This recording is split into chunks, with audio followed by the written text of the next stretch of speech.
आज हम समानता का अधिकार पढ़ेंगे, जो मौलिक अधिकार का एक पार्ट है, एक अंग है। समता का या समानता का अधिकार दोनों एक ही है। समता का अधिकार अनुच्छेद 14 से 18 के मध्य है, यानी कि समता का जो अधिकार दिया गया हमारे संविधान में अनुच्छेद 14 से 18 के बीच दिया गया है। और हम देखेंगे जो हमारे समता के अधिकार दिए गए 14 से 18 के बीच में, इसमें 5 प्रकार की समता की बात की गई है, यानी कि 5 प्रकार के समता के अधिकार दिए गए हैं। 5 प्रकार के समता यानी समानता, समता या समानता की बात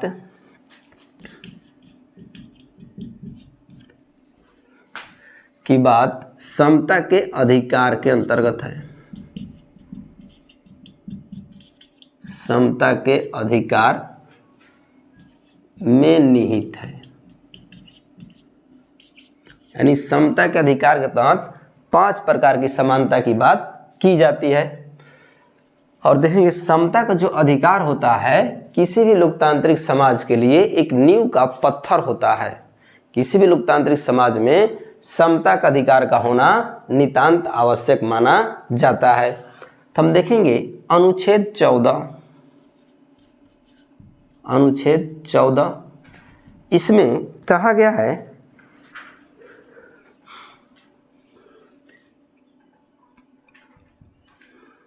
कि विधि के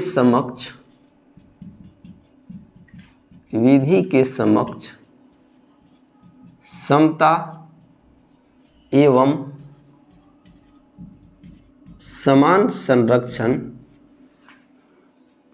विधि के समक्ष समता एवं विधियों का समान संरक्षण सभी व्यक्तियों को प्राप्त होगा। सभी व्यक्तियों को प्राप्त होगा जो कि भारतीय राज्य क्षेत्र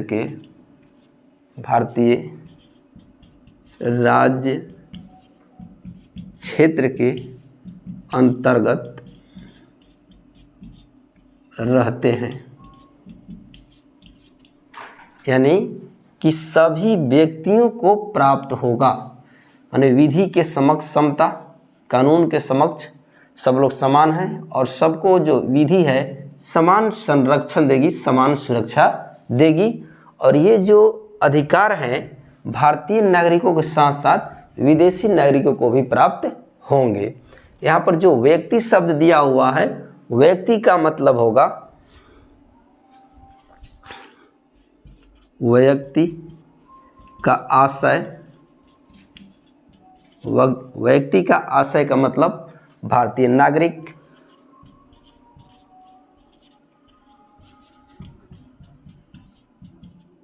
और नागरिक यानी कि विदेशी नागरिक जो भारत नागरिक नहीं है। अनागरिक या जैसे कोई कंपनी या निगम आदि को रखा जा सकता है। यानी कि जो अनुच्छेद 14 है, विधि के समक्ष समता एवं विधियों का समान संरक्षण भारत में रहने वाले सभी व्यक्तियों को प्राप्त होगा। यानी कि भारतीय नागरिकों के साथ साथ जो विदेशी नागरिक भी यहाँ पर रह रहे हैं उनको भी ये समान रूप से प्राप्त होगा। इसे हम थोड़ा देखेंगे। जो विधि के समक्ष समता शब्द है, विधि के समक्ष समता, ये जो शब्द है विधि के समक्ष समता, ये जो वाक्यांश है ब्रिटेन के संविधान से लिया गया है। ब्रिटेन के संविधान से लिया गया है।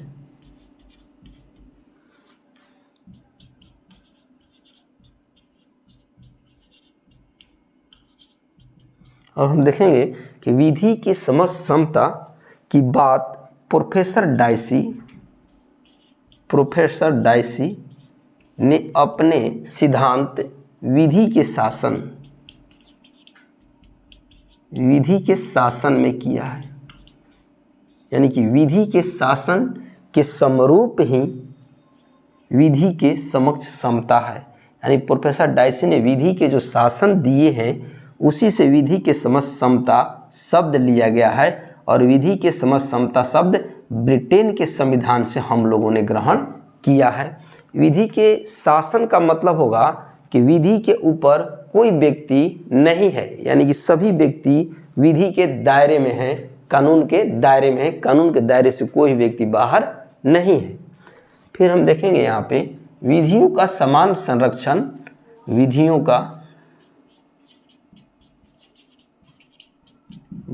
का समान संरक्षण, ये जो शब्द हैं अमेरिका के संविधान से लिए गए हैं। अमेरिका के संविधान से लिया गया है।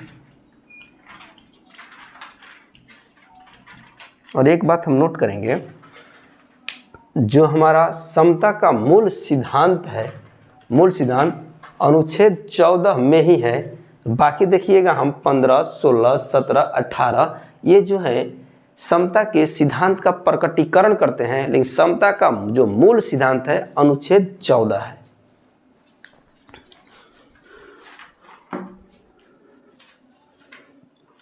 इसके बाद हम अनुच्छेद 15 देखेंगे।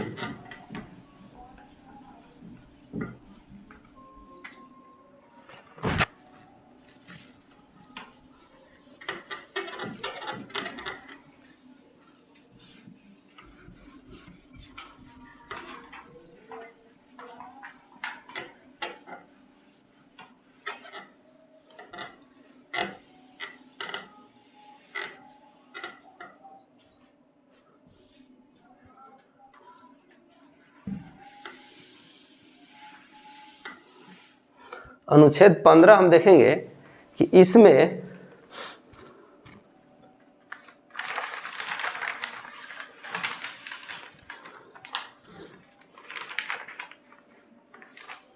एक बात नोट करेंगे हम कि अनुच्छेद 14 के संदर्भ में सुप्रीम कोर्ट में निर्णय दिया था रोयप्पा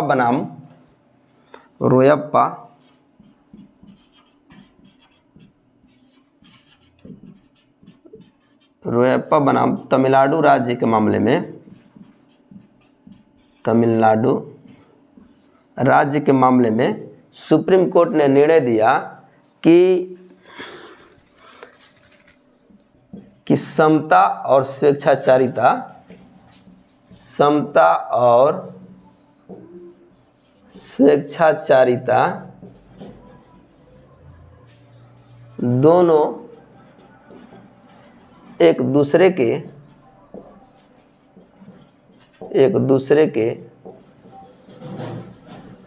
कटु शत्रु हैं।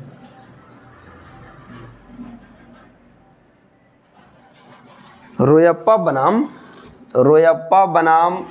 के तमिलनाडु राज्य के मामले में सुप्रीम कोर्ट ने निर्णय दिया कि समता और स्वेच्छाचारिता दोनों एक दूसरे के कटु शत्रु हैं।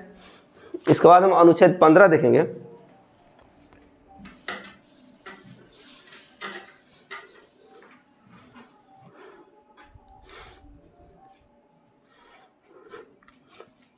अनुच्छेद 15 इसमें कहा गया है कि धर्म, जाति,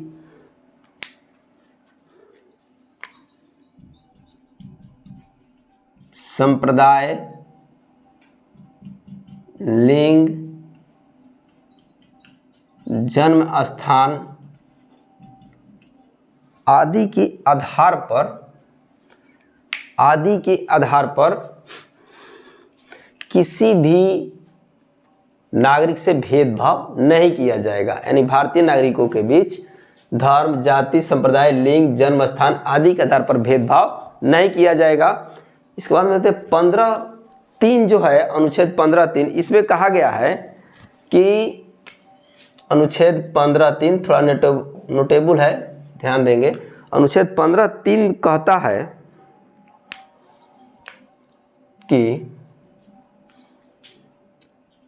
सरकार यानी कि राज्य जो है, राज्य विशेष परिस्थिति में रहने वाले, विशेष परिस्थिति में रहने वाले, विशेष परिस्थिति के आधार पर बालकों एवं स्त्रियों को विशेष प्रावधान कर सकती है। यानी अनुच्छेद 15 में कहा गया है कि राज्य सरकार विशेष परिस्थितियों के आधार पर यानी विशेष परिस्थिति में रहने वाले लोगों यानी कि बालकों और स्त्रियों को विशेष प्रावधान कर सकती है। जैसे हम देखेंगे बालकों के लिए शिक्षा की व्यवस्था, बालकों के लिए शिक्षा की व्यवस्था,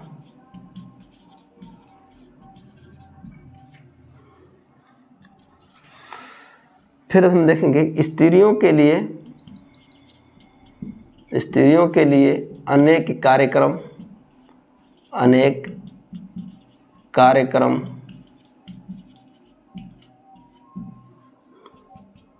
जैसे प्रसूति अवकाश,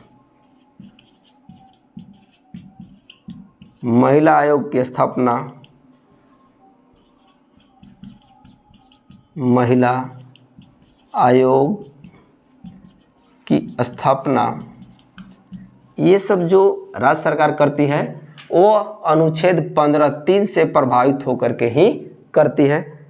इसके बाद हम देखेंगे अनुच्छेद 15(4), अनुच्छेद 15(4) इसके अंतर्गत सामाजिक एवं शैक्षणिक रूप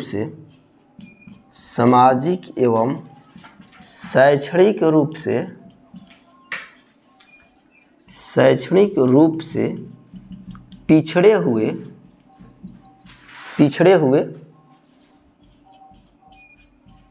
वर्गों जैसे में देखेंगे हम वर्गों जैसे SC, ST, OBC आदि के लिए शिक्षण संस्थाओं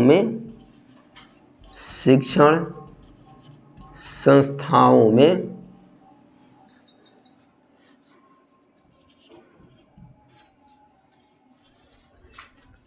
आरक्षण का प्रावधान करता है। आरक्षण का प्रावधान करता है यानी कि सामाजिक एवं शैक्षणिक रूप से पिछड़े हुए वर्गों जैसे SC, ST, OBC आदि के लिए शिक्षण संस्थाओं में आरक्षण का प्रावधान किया जाता है। फिर इसके बाद हम देखेंगे 15(5) का कहना है, अनुच्छेद 15(5)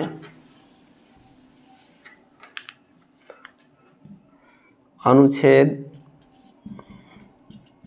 15(5) में उल्लेखित है कि प्राइवेट शिक्षण संस्थानों में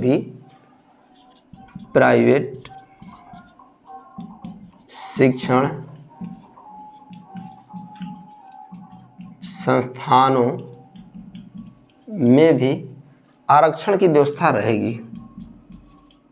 आरक्षण की व्यवस्था का प्रावधान होगा। यानी यहाँ पर नोट करिए, सामाजिक और शैक्षणिक रूप से पिछड़े हुए वर्गों जैसे एससी यहाँ पर 15(4) में एससी एसटी ओबीसी आदि के लिए सरकारी यहाँ पर लिखना जरूरी है, सरकारी शिक्षण संस्थानों में आरक्षण प्रदान करता है। ये 15(4) और 15(5) जो है प्राइवेट शिक्षण संस्थानों की बात करता है। इसमें भी ओबीसी एससी एसटी को आरक्षण की व्यवस्था रहेगी। फिर अनुच्छेद 15(6) अनुच्छेद 15(6) का कहना है कि आर्थिक रूप से कमजोर वर्गों, आर्थिक रूप से कमजोर वर्गों को शिक्षण संस्थानों में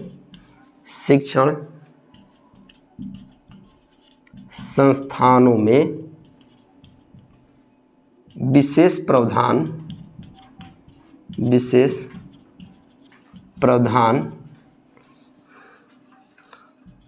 प्रावधान किया जाएगा। यानी कि आर्थिक रूप से जो कमजोर वर्ग हैं उनको भी शिक्षण संस्थानों में विशेष प्रावधान किया जाएगा, जैसे में EWS को किया गया है। EWS 93वें संविधान संशोधन द्वारा EWS को भी 15(6) के तहत शिक्षण संस्थानों में विशेष रूप से आरक्षण की बात की आरक्षण दिया गया है। इन लोगों को 10% का आरक्षण दिया गया है। फिर हम देखेंगे तो ये हम समझ लेंगे कि अनुच्छेद 15 में शिक्षण संस्थानों में आरक्षण की बात किया जाता है, यानी कि आरक्षण शिक्षण संस्थानों में आरक्षण की बात अनुच्छेद 15 में ही उल्लिखित है।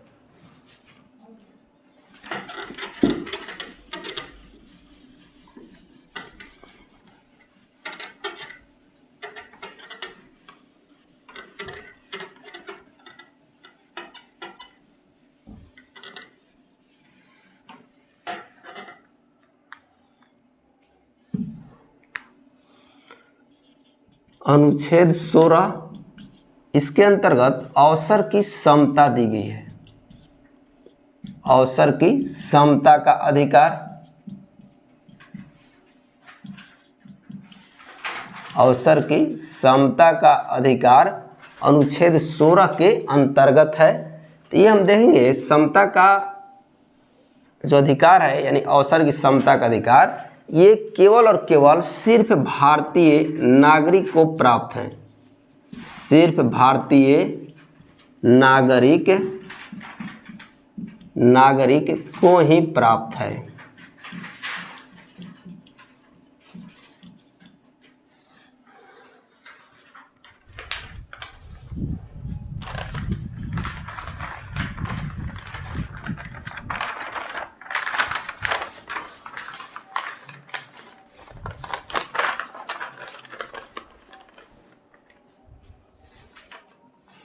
इसमें कहा गया है कि भारत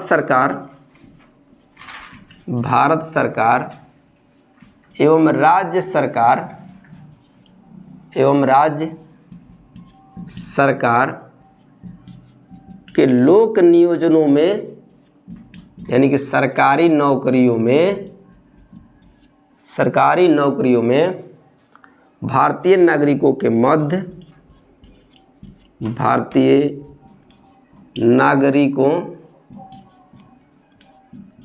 मध्य किसी प्रकार का विभेद नहीं किया जाएगा, किसी प्रकार का विभेद नहीं किया जाएगा।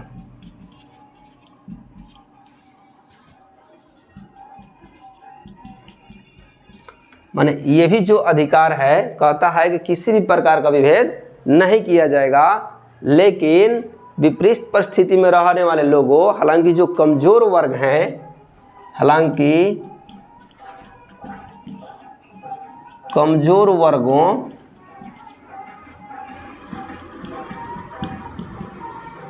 जैसे SC ST OBC EWS को छूट प्रदान किया जाएगा।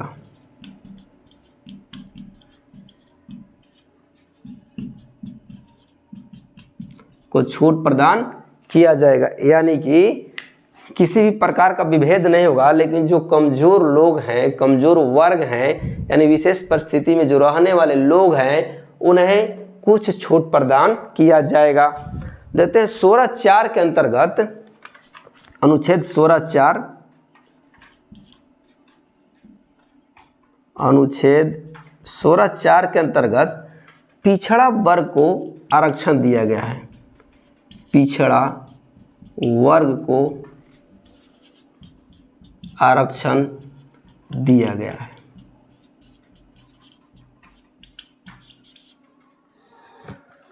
फिर देंगे 16(6) के अंतर्गत, अनुच्छेद 16(6) के अंतर्गत EWS को आरक्षण प्रावधान किया गया है। आरक्षण का प्रावधान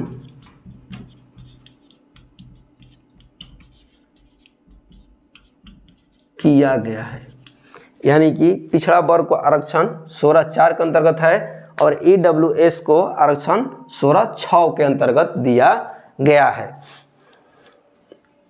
फिर हम देंगे अग्रनयन।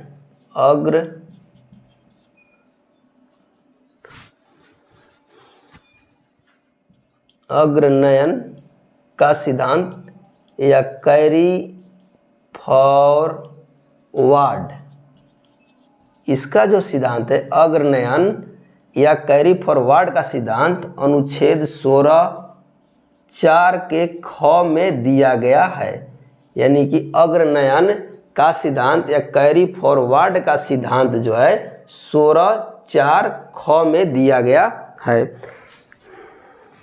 तो भी आपने देखा, ये जो अधिकार है केवल और केवल भारतीय नागरिकों को ही प्राप्त हैं।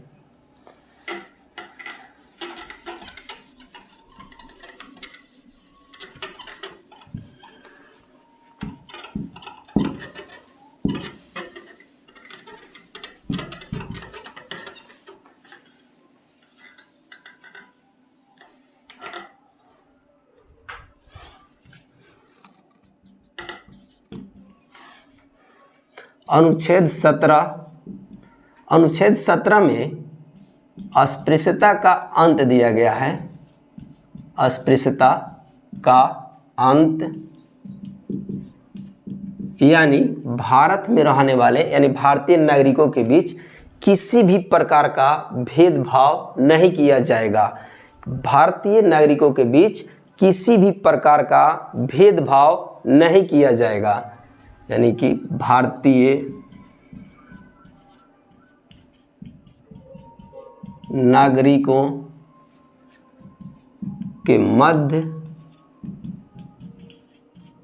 किसी भी प्रकार का भेदभाव यानी छुआछूत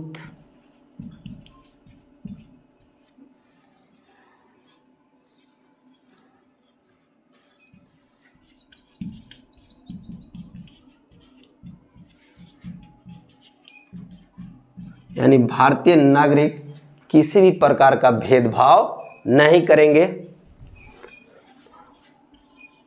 अनुच्छेद 35 के तहत, अनुच्छेद 35 के तहत कानूनी रूप बनाया गया अस्पृश्यता को रोकने के लिए। अनुच्छेद 35 के तहत अस्पृश्यता निवारण अधिनियम 1955 बनाया गया। 1955 बनाया गया, जिसके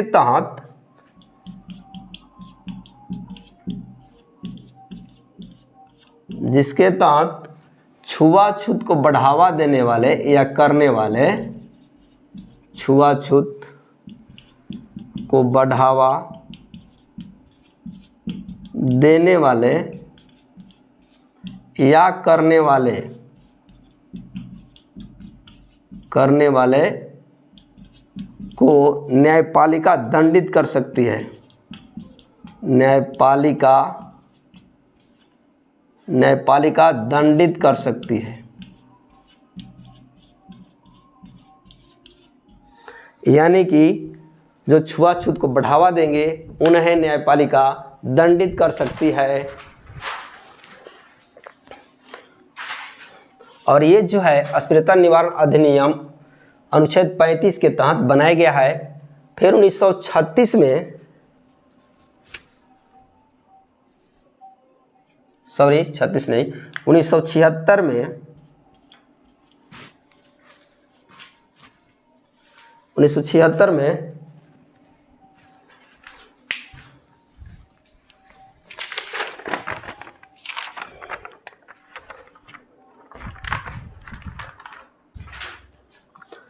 1976 में ये जो अस्पृश्यता निवारण अधिनियम है इसका नाम बदलकर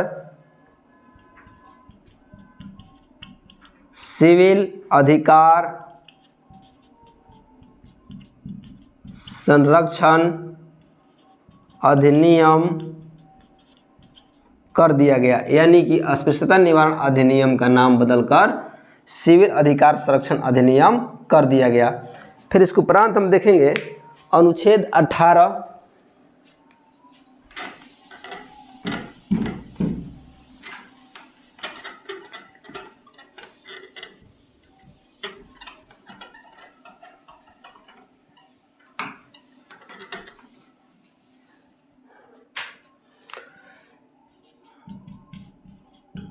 अनुच्छेद 18 इसके अंतर्गत उपाधियों का अंत किया गया है।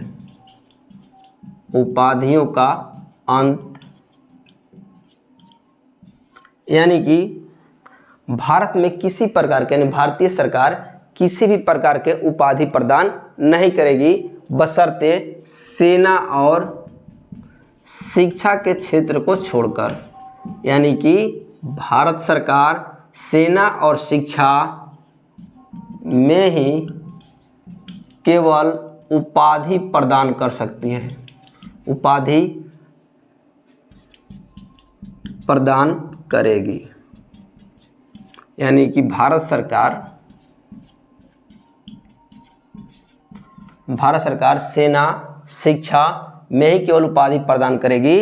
अन्य प्रकार की जितनी उपाधियाँ थी सबको समाप्त कर दिया गया, क्योंकि जो उपाधियाँ होती है समाज में असमानता की भावना को उजागर करती है, असमानता की भावना को बढ़ाती है। तो देखेंगे जितनी अंग्रेजी सरकार द्वारा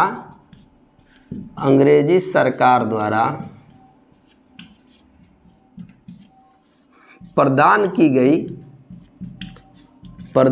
गई सभी उपाधियां समाप्त कर दी गई। अंग्रेजी सरकार द्वारा जितनी उपाधियां दी गई थी, जैसे में कैसरे हिंद, शेरे पंजाब, ये सब जो उपाधियां थी सबको समाप्त कर दिया गया और केवल सेना और शिक्षा के क्षेत्र में उपाधि रह गई। तो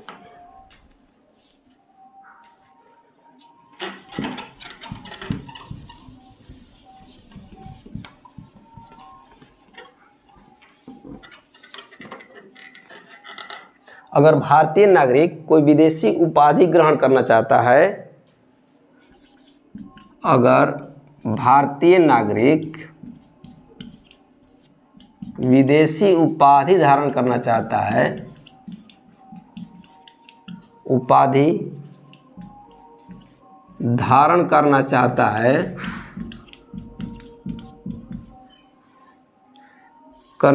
है, ऐसे में उसे राष्ट्रपति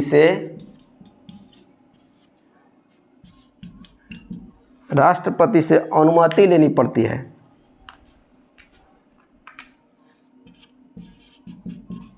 राष्ट्रपति से अनुमति लेनी पड़ती है। बिना राष्ट्रपति की अनुमति के आप कोई विदेशी उपाधि नहीं ले सकते हैं। और देखा जाए विदेशी उपाधि लेने वाले लोग थोड़ा देख लेते हैं हम। जैसे में निशान ए पाकिस्तान निशान ए पाकिस्तान दिलीप कुमार द्वारा लिया गया था। दिलीप कुमार, जिन्हें हम यूसुफ खान के नाम से जानते हैं, इनका रियल नाम यूसुफ खान था। और फिर मोरारजी देसाई,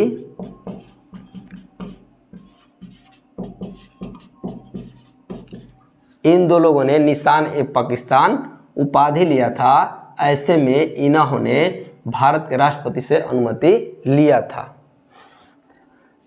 फिर हम देखेंगे भारत में कुछ अलंकरण प्रदान किए जाते हैं।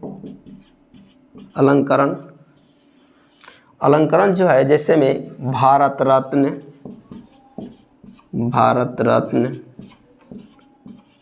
पद्म विभूषण, पद्म भूषण, पद्मश्री, ये सब जो है प्रदान किए जाते हैं। ये उपाधि नहीं है, ये उपाधि नहीं है, ये अलंकरण है, इसलिए ये प्रदान किए जाते हैं। और ये जो है भारत के विकास में महत्वपूर्ण योगदान करने वाले व्यक्तियों को ही ये अलंकरण प्रदान किए जाते हैं। तो ये उपाधि नहीं है, ये अलंकरण है। उपाधि आप देखेंगे कि नाम के आगे या पीछे जुटता है, लेकिन ये अलंकरण है, नाम के आगे और पीछे नहीं जुटता है। फिर इसके अलावा सेना के क्षेत्र में हम देखेंगे, सेना के सर्वोच्च बलिदान होने वाले, सेना के सर्वोच्च बलिदानी को जैसे कि परमवीर चक्र, शौर्य चक्र, अर्जुन चक्र, ये सब प्रदान किए जाते हैं। तो देश की धरती के लिए बलिवेदी पर चढ़ने वाले लोगों को भी परमवीर चक्र, शौर्य चक्र, अर्जुन चक्र, ये पुरस्कार प्रदान किए जाते हैं। तो ये सब उपाधियां नहीं है, यानी कि भारत सरकार द्वारा उपाधियों को बैन कर दिया गया है और केवल सेना और शिक्षा में ही, सेना या शिक्षा, या आप इसको कह सकते हैं विद्या, शिक्षा को विद्या के क्षेत्र में ही केवल उपाधियां दी जाती है। जय हिंद साथियों।